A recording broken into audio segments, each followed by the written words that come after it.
Hi, my name is Hank Smith. I am a speaker, author, and university professor, and most importantly, I'm a husband and a father. I'm excited to be part of the program today. I want to thank the National Alliance on Mental Illness, Bené Larson and her team for inviting me to be part of the summit. I was very touched when I saw Lori's presentation, and I want to share with you a thought that was brought to mind as she shared. I'm going to share my screen with you here. This is from a book called Man's Search for Meaning, which to me should probably be required reading for all the human race. He said this, and this is what Lori reminded me of. Viktor Frankl wrote, "Even the helpless victim of a hopeless situation may rise above himself or herself, may grow beyond himself, and by so doing change himself. He may turn personal tragedy into triumph." When I watched Lori's TED Talk, I thought, here is someone who is turning absolute personal tragedy into a triumph, into something that is blessing countless lives. So thank you, Lori, for your incredible presentation.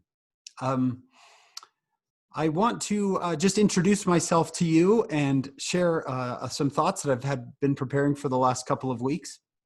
If you want to know where I spend most of my time, a few years ago, this happened to my wife and I. We got two babies on the same day. This is baby 4 and baby 5. The one on the right is baby 4. The one on the left is baby 5. Here's another one of them. It always makes me laugh to look at these pictures because the one on the right, his face just doesn't change, does he? He's the exact same face. In fact, when we took him home and took pictures 8 months later, he had the exact same face. And my wife one day said, "I know who he is." And I said, "Who?" And she said, "He looks just like Megamind," which he did for quite a while. He got some hair eventually, so he lost the Megamind look. I just wanted to show you that this is my world. These 7 people right here, well, these 6 people, I guess, including myself. These 6 people are my world. And when we talk about these serious issues that we've been talking about over the summit over the last few days, and all the events that you've been a part of, this is what we're talking about. Real people with fathers and mothers and brothers and sisters who love them, and with friends who love them, and faith leaders like you who love them. And if we can't forget that every individual matters. We do hear numbers like, that suicide rates are going up, or depression rates are going up, and sometimes we look at numbers and we forget that these are real people. So I'm grateful for people like you who take the time to come to summits like this to remember this. So my message today, I hope will be helpful. I wrote a book on happiness. It sold dozens of copies, mostly to my mother, but I learned quite a bit in writing that book. And one study that stood out to me was a study done in the 1970s between paraplegics and lottery winners. They wanted to know who was happier. This should not be a difficult question, right? If I gave you the choice between these two things, whether you could win millions of dollars or lose the use of your legs, you would probably take the money. So would I. I know some people are out there saying, "No, Hank, money can be a trial." Well, okay, I like my trials in cash too. But I was surprised by the results of the study when they found that between paraplegics and lottery winners, their happiness levels were the exact same. They were the exact same. You would think, I've won the lottery, I'm going to be happy for the rest of my life. Or you think, I've been in this major accident, I've lost the use of my legs, I'll never be happy again. But it's not true. It's absolutely not true. So if happiness doesn't happen to me, as we all know, happiness happens inside of me. Part of the study I did for the book was I wanted to understand the neuroscience, at least to the degree I could, behind happiness. Turns out happiness occurs mostly right here above your left eye. And what you can see now in scans between those who are depressed and those who are not depressed is an absolute difference. Lori was absolutely right when she said this is a medical problem. This is a chemistry problem. This is not a character problem. It can't be solved with character solutions. It needs to be solved with medical solutions, therapy, medicine, a series of a myriad of answers can come from that direction when we categorize it correctly. So this to me just helps me remember that, when I was in high school back in the 1900s, and I was feeling a little bit down, my dad would say, you need to work harder, you need to get outside, drink a glass of water, stop watching So Much Saved by the Bell, right? And that was probably what I needed, because I was okay. I was this person over here on the right. But as these rates of depression increase, especially in young people, look at the rates increasing, those answers aren't the solution anymore, because that wouldn't work. What my father told me wouldn't work for the person on the left. It works for the person on the right. Well, we're having more and more of these people who are experiencing this darkness, this heavy weight, and we can't give them character solutions. We need to get them to medical professionals, to therapists who know what they're doing, who deal with this every day, and who can help them. One thing I've learned as a father is that I am not a therapist and I am not a doctor. Well, I have a PhD, but not that kind. I'm not that kind of doctor. And so I need to have the courage and also the humility to allow other people to help my children, to allow other people to help my friends.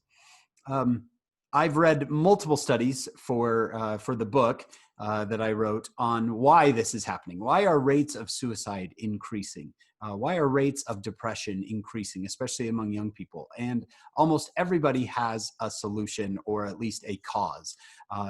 You might see that it's cell phones. A lot of people will say, no, it's genetics. These are studies that are done. They're bullying, schools are getting worse. It's got to be social media, right? Or video games. I've heard that it's pollution, elevation. Sorry, can't talk today. I'm nervous. Or they just say, oh, kids today have no work ethic. And that's why they're so sad. Or some even said it's a fad. People think it's cool. Kids think it's cool to have a mental illness. All of these studies are done, and they've come to one result. Nobody knows why this is happening. And if somebody comes to you and says they know exactly why this is happening, you should step back a little bit, because there are no definite studies or answers right now on why that it's happening. But we do know it is happening. So instead of focusing on why it's happening, since we don't know right now, we're going to let social scientists work on that, other neuroscientists work on that, and we can focus on what can we do about it, even if we don't know exactly why it is happening. One group that I've really loved recently, loved what they're doing, is the United Way, is focusing on Maslow's hierarchy of needs, in focusing on helping others through or with or learn to manage their depression. Take a look at this. What the idea is, let me jump back here. The idea is that if we can work on the base needs of, physiological needs, help people get enough, get the right food, help people get enough sleep. Medicine can help with this, getting their situation better. Then we can start moving towards safety, right? And when we can get in towards safety, then we can start moving toward this idea of love and belonging, when we probably shouldn't start there before we start with physiological needs. Does that make sense? So when let's say my daughter is having an anxiety attack, and she comes in and she's really panicking, and I, instead of talking to her about, working on her safety or love and belonging, my first thought goes to, how has she been eating today? And has she slept lately? And then once we get those in place, then we can start moving up the hierarchy. I really have liked this, because it's just a different paradigm. It's not the paradigm. It's not the way to fix this, but it is a way to address it that I think can be helpful for a lot of leaders like you. What this means, especially with our own children, and our own, our friends, is that we need to offer a lot of emotional generosity. This is different than the reward punishment system that maybe you and I grew up with, right? You do the right things, you get the right rewards. You do the wrong things, you get the punishments. This is a bit different, where you say, instead of that, I am going to allow you some of this, I'm going to allow you some slack on this bad behavior and some emotional generosity, as I say, okay, what needs are you missing? If we continue to use rewards and punishment, I've noticed that when we, a child acts out, right? A teenager acts out, and mom and dad automatically go to punishments. Give me your phone. Give me your phone. Hand it over. You've lost it. Give me the keys to the car. You've lost it. You're grounded. Those things may have worked for us, but what they do to a youth today, especially a youth who is already struggling with mental illness, is they destroy safety, connection, and confidence, which is the very things we don't want. So we're going to move towards emotional generosity. Let's start at the physical needs and work our way up through safety, connection, confidence. You can use Google and look up the United Way, especially in Utah County, has been working on this, and you can get a lot more detail. The next thing I want to talk to you about is the intentional activities we can help as we're addressing these needs, right? As we're addressing these medical needs, therapy, sleep, diet, as we're addressing those needs, there are intentional activities that we can help young people integrate or develop into their daily life. And so as you're teaching parents, as you're teaching young people, you might be able to say, okay, there are habits of happy people. Now, this is not a cure for depression or anxiety. This is not that. I don't want to come across like these intentional activities are going to cure it.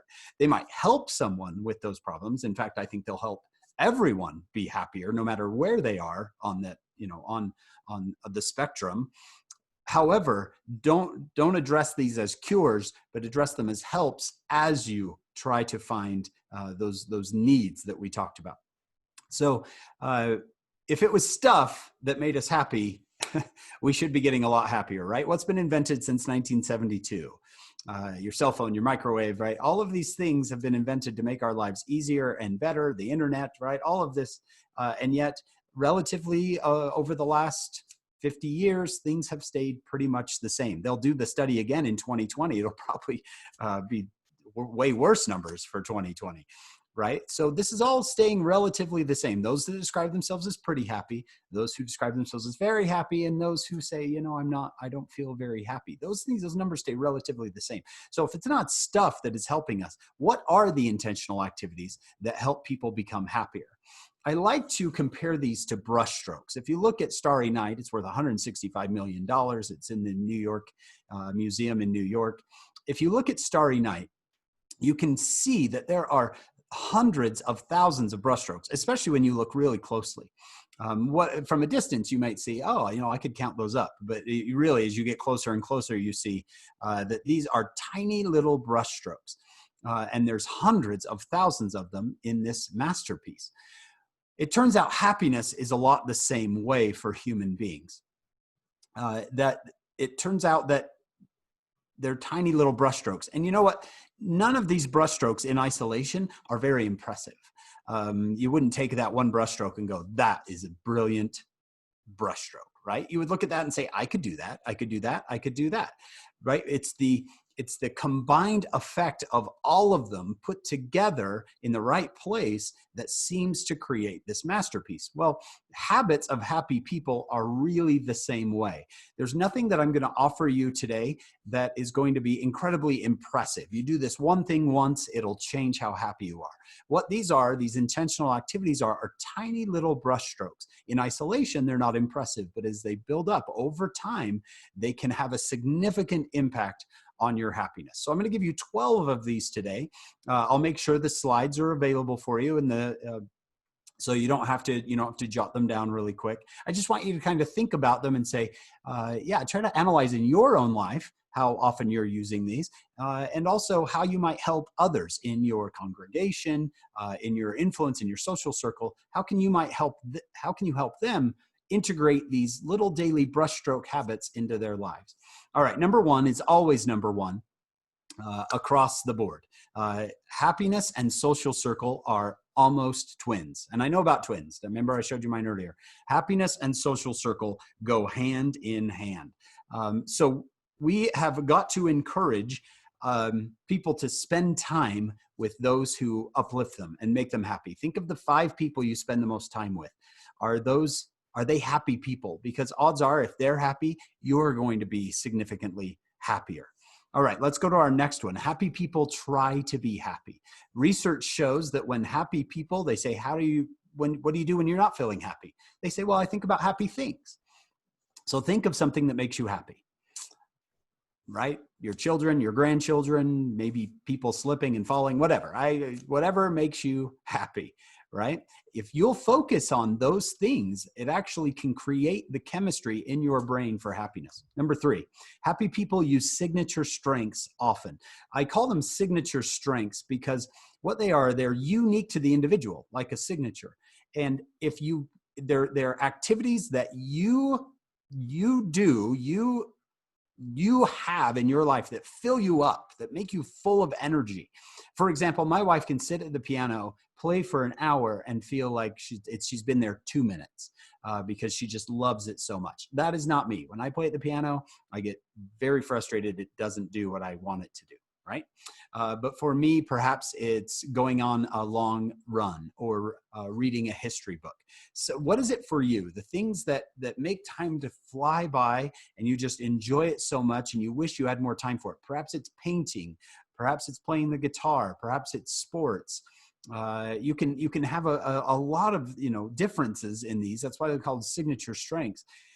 And happy people seem to make time for those signature strengths, those things that really fill them up and make them feel like they can, conquer the world. Very, very energetic. Number 4, happy people spend money on other people. This is an interesting one. That the happiest people are those who give more money away or give gifts away. Yet so often we're always focusing on what I want to have that, I want to have that, I need that, right? I've noticed billboards have a job of making you they need to create a problem for you and give you a solution in 5 seconds, right? So I look up and I realize I didn't know I had that problem, right? Yes, I am overweight. Yes. Oh, and you can fix that problem for me, right? So we're very, very selfishly, very, very lots of focused on me, whereas happiness doesn't really come from that. It comes from giving. Multiple studies have shown that those who give away things, those who give away a lot of gifts at Christmas, those who give money away, those who donate are much happier people. And it's not amounts. You should never give away money you don't have, right? It's not amounts. It's the amount of times that you do it. Giving a quarter here, a dollar here, giving those things away really makes a difference. Number 5, happy people have in-person conversations. And you can see our world is becoming more and more digital, and our youth are losing in-person conversations.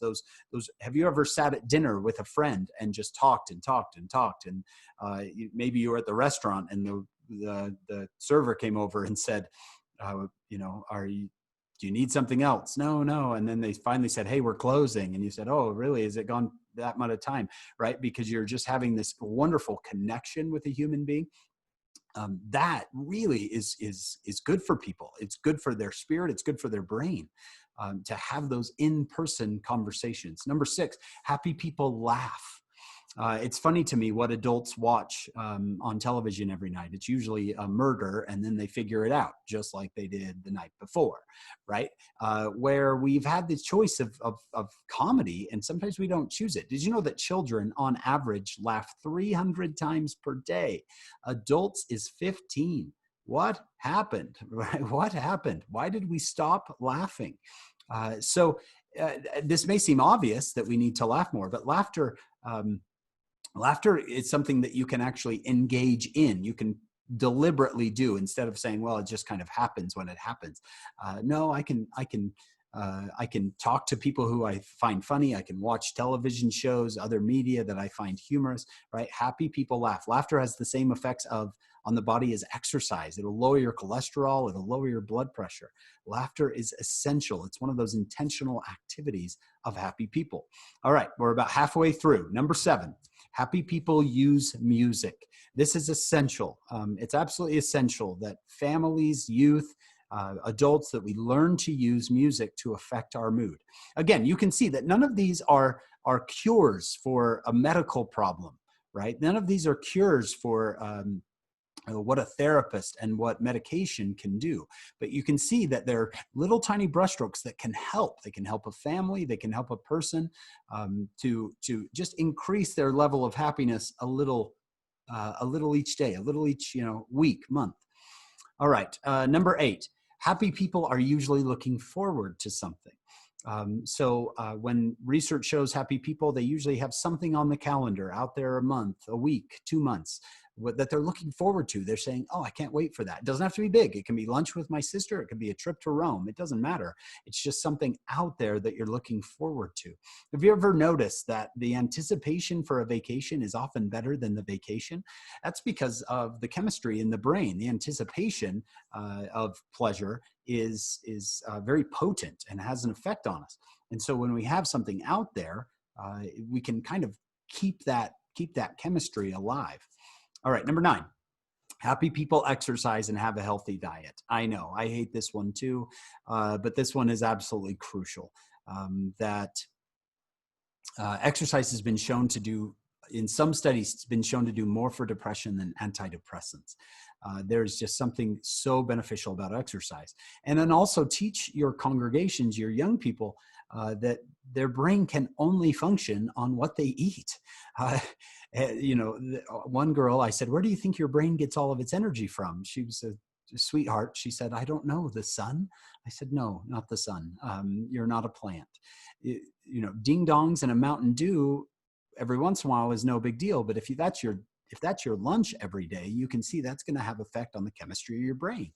All right, number 10, happy people take time to unplug and go outside. There is something very restorative about nature. There is something that can heal people's minds and bodies being outside. Multiple studies have shown this. In fact, you might not want to hear this, but the number 1 activity of happy families, research shows, is camping. It's camping, right? Well, why? Well, you can take a look that we're having more deep in-person conversations. We're outside, right? We're probably laughing more.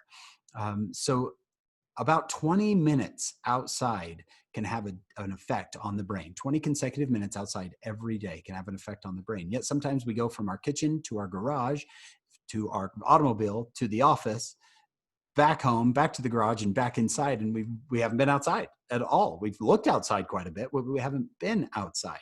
We need to spend time outside. I've often thought that Disneyland, the happiest place on earth, people pay $125 to be outside. That really makes a significant difference. All right, number 11. Happy people get enough sleep.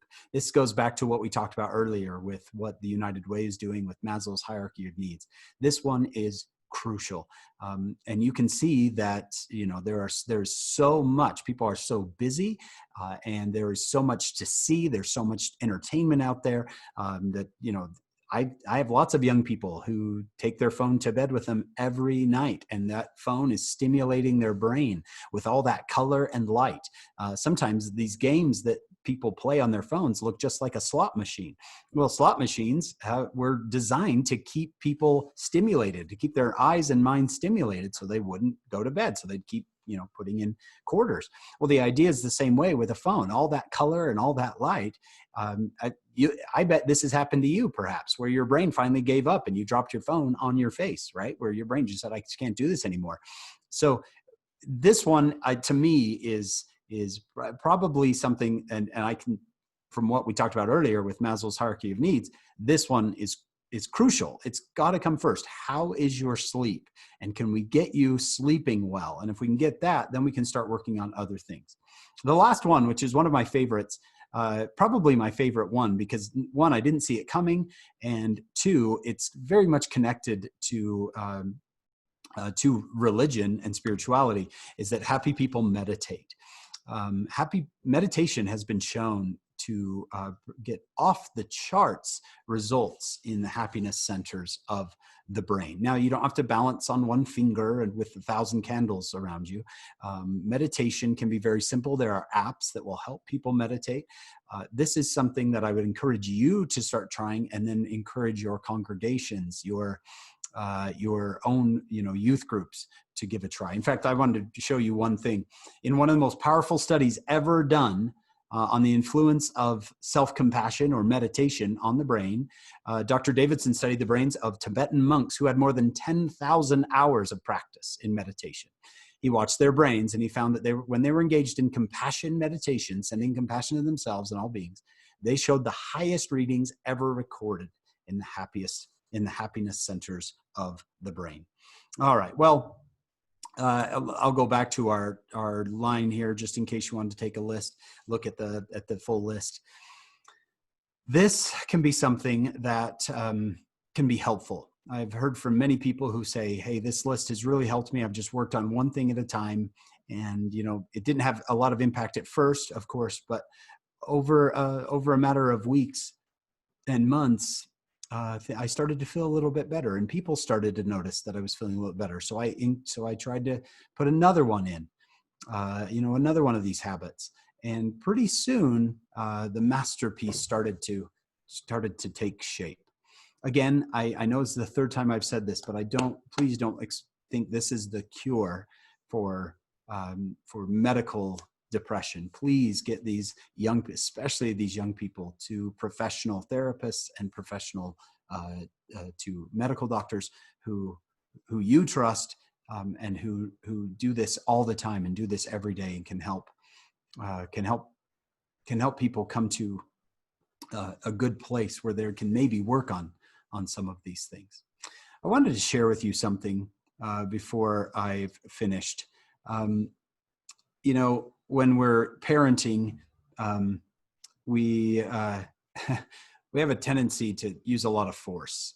I do, and maybe you do. So I wanted to share this story with you. The President Russell M. Ballard is the one who told this story. He said, "Please remember the experience of a friend of mine. He had never owned a horse in his life until he married a wonderful woman who loves horses. Wanting to impress his new bride, he announced one evening that he was going to the pasture to teach a colt how to be led. He weighed more than the colt. He knew more than the colt. He assumed all he would need to do was pull on the lead rope. Sooner or later, the colt's going to follow. Those of you who work with horses, sooner or later, it's going to work, right? He was confident the process would be short and simple. He attached the lead rope to the halter. He got in front of the colt and pulled. And the colt resisted. My friend pulled harder, and the colt planted his legs more firmly, so he really pulled, and the colt fell over. The process was repeated several times until my friend made this assessment. In just 4 or 5 minutes, he had successfully taught the colt to fall over. All he had to do was get in front of the colt, pick up the rope, and it would fall over. He didn't have to pull on it. Just pick up the rope, and the colt would lay down. His wife, watching this process, finally suggested that instead of getting in front of the colt and pulling, he might try wrapping the rope around the colt and walking alongside. To my friend's chagrin, it worked. Now listen to this as you deal with your own youth, your own children, your own group, your own circle of influence. There seems to be something inside each of us that resists being told or pushed or pulled. But if someone puts an arm around us and walks alongside us, we are likely to follow. I want to finish with something very personal to me. And my hope in sharing this is that it can be something memorable for you in moments of decision. So I grew up in southern Utah, the Red Cliffs of southern Utah, and when I was a kid, these cliffs were a lot of fun.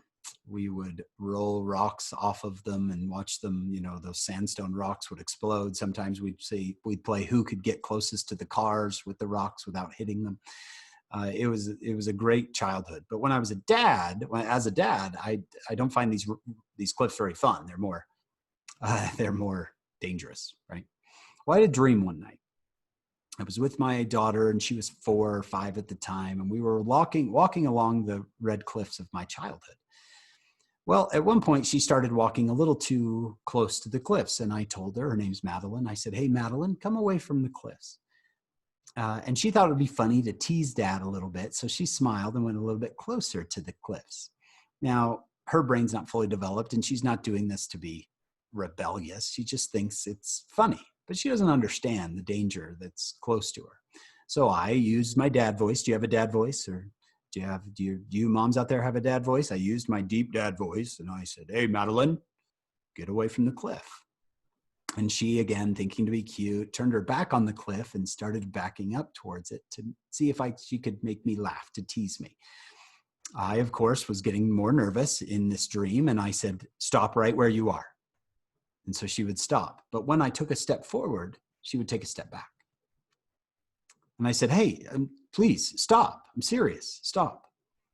And she said, she didn't say anything. She just sat there and smiled. And I took another step forward, and she took another step back. Now she's getting within inches of the edge of this cliff, and I am starting to panic. And I knew that if I took another step forward, she's going to take another step back. So I thought, well, maybe if I just ran towards her, I could grab her before she, fell off. But I thought, no, the momentum is going to take her off. And it came to me what I needed to do. And it was exactly against my nature. I needed to take a step backwards. And I didn't want to take a step backwards. If I took a step back and she took a step back, I have no chance of saving her. Now, if I'd known it was a dream, I would have grabbed her and flown to Disneyland, but I didn't know it was a dream. To me, this was very real at the moment. I was panicking, scared, and I now know it was a dream because I did the right thing. And I took a step back. And she took a step towards me. Now, as she took a step towards me away from the cliff, my next response was go grab her. But I thought, no, take another step back. So I took another step back. And she, "What are you doing?" And she took another step forward. And so I took another step back. She took another step forward. And all of a sudden I realized something. Why are we still even close to this cliff? If I know she's going to get away with me. So I turned around away from her and I started to run. And she thought that would be fun. So she chased me too. And then I woke up. I remember telling my wife that day about this dream. I said, "This was a pretty intense dream." And Sarah said to me, she said, that's pretty incredible. She said, "You know what that means, don't you?" And I said, yeah, totally. I'll be honest, up to that point, I had thought it meant don't eat pizza after midnight, right? Like I had not thought anything about this dream until my wife said, or I said, "Why don't you tell me what you think it means? And then I'll tell you what I think it means." And she said, "To me, this dream, there's something inside of you. There's something telling you that you have a tendency to force. You have a tendency to say, 'My house, my rules.' But I think if you try that on this daughter of yours, you're going to end up pushing her to the exact places you don't want her to go." And I said, that is, I really impacted by that. I thought that's absolutely true. And then my wife said something that changed me, and I hope it changes you too. She said, "We have to learn that in parenting, it's not about forcing, it's about leading." We have to learn that in parenting, it's not about forcing, it's about leading. And so, my friends, that is my hope and my prayer for you, is that you can go back to your lives after this summit and decide among the many other things that you've learned and that you're going to adapt, that you decide, I don't want to be a forcer. I don't want to be a dictator. I want to be a leader. And that I believe that your youth, your children, will follow you anywhere when they learn that you adore them, you love them. You're not going to force them, but you want to show them a life of happiness. Thank you so much for having me, and my hope and my thoughts are with you. Thanks, everyone.